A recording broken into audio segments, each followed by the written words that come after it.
Ce programme vous est présenté par notre partenaire Dunlop.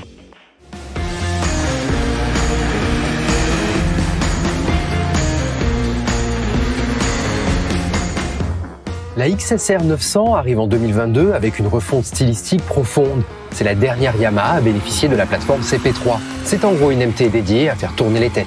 Tu as bien raison, hein, une XSR c'est fait pour être stylé, c'est fait pour être beau. Et c'est ça la différence avec ses cousines, les MT-09 et les Tracer 9, qui bénéficient effectivement de la même plateforme, hein, la plateforme CP3. Et donc forcément, hein, du coup, il y a des petites différences qu'on peut tout de suite noter, hein, avec l'ancienne génération de XSR 900. À savoir que voilà, Yamaha a tout restylisé, hein. On a une nouvelle tête de fourche avec une nouvelle signature lumineuse, full LED.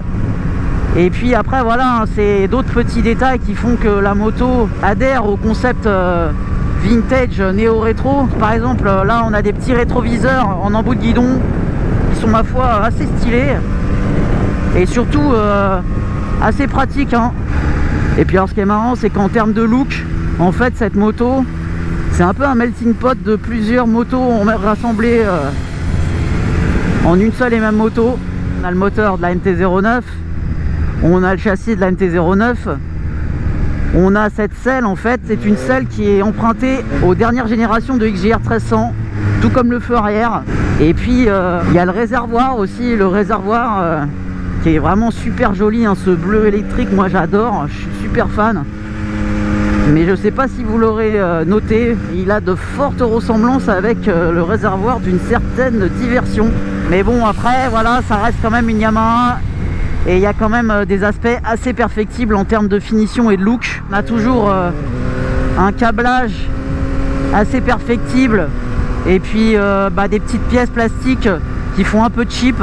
Alors oui, c'est vrai qu'elle est assez atypique cette selle, hein. Et alors si vous aimez pas le look, je vais encore plus remuer le couteau dans la plaie en vous disant que en plus d'être moche, elle est vraiment pas confortable cette selle, hein. C'est une vraie planche de skateboard. Et puis j'ai mon cadreur qui est quand même monté de temps en temps derrière moi et je peux vous dire qu'il lui a pas fallu 15 minutes pour me dire que la position était absolument pas ergonomique, hein. Malgré cette selle inconfortable au possible, on a quand même des suspensions qui sont plutôt bien calibrées pour un usage 100% routier, hein. C'est ni trop dur ni trop mou, ce qui fait que dans les virolos on peut quand même bien attaquer. Bon, je vous cache pas que dès que vous mettrez un petit peu plus de rythme avec un petit peu plus d'angle et des réaccélérations un petit peu plus franches, l'arrière va avoir tendance à dribbler légèrement quand même. Après en termes d'ergonomie, on est plutôt bien installé quand même à son bord. On a des platines repose-pieds qui sont pas aussi reculées que sur une MT-09, mais on a quand même les genoux légèrement pliés, hein. On sent quand même un chouïa d'ADN sportif. Et le guidon, ça reste un guidon très roadsterisé, hein. La XSR 900 se part d'un look original qui divise, mais il me semble que la nouvelle plateforme CP3 possède des arguments imparables, à commencer par le moteur, n'est-ce pas Antonin? J'adore ce moteur, hein. Franchement pour moi, je vous le dis honnêtement, c'est la meilleure base moteur, hein, du marché. C'est ni trop puissant ni pas assez, il y a ce qu'il faut où il faut, c'est coupleux. Franchement 119 chevaux, 93 Nm de couple.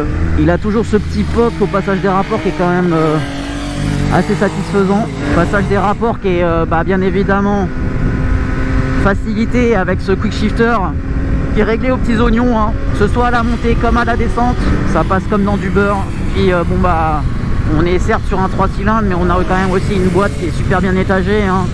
Ça tire ni trop long ni trop court. Et puis là avec ce nouveau cadre qui offre quand même une certaine rigidité à la moto, on a quand même une moto qui est super agile, hein. Oubliez ce que vous aviez connu sur la précédente XSR.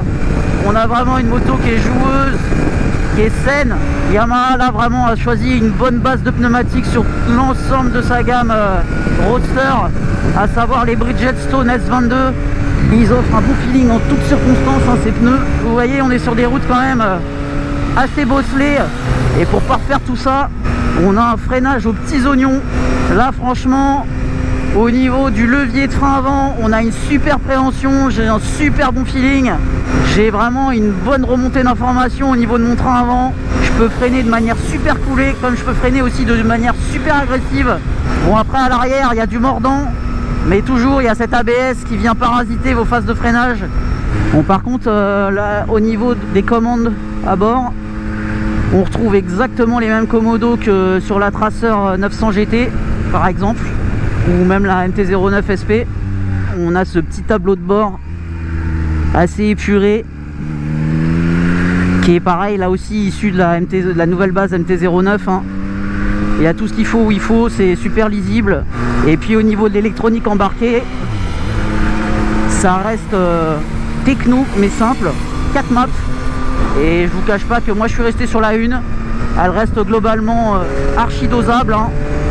Et puis après pour le traction control, bah, vous avez deux modes.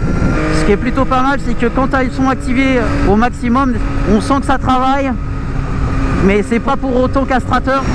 Moi personnellement j'ai opté pour le mode M, où j'ai enlevé donc du coup le SCS, parce que voilà hein, une moto comme ça c'est quand même fait pour faire quelques petites cabrioles hein, sinon c'est pas drôle.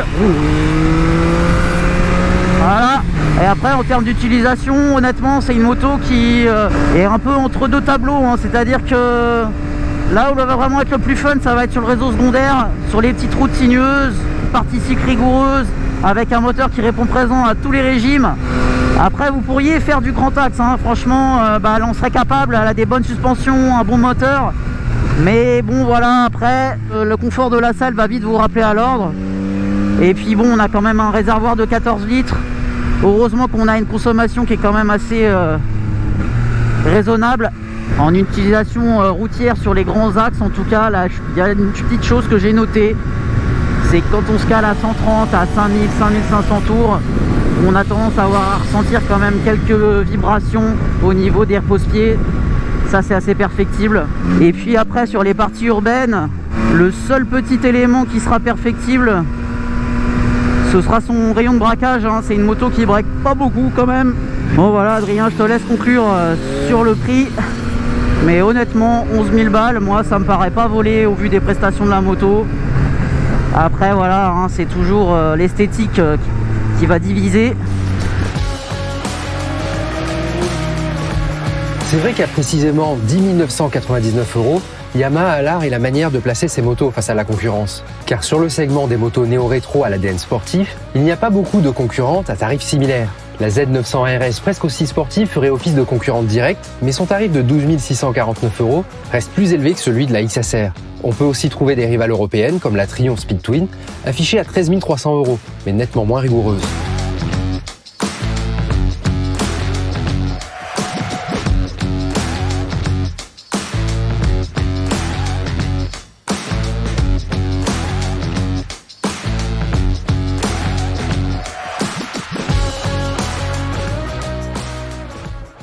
Allez,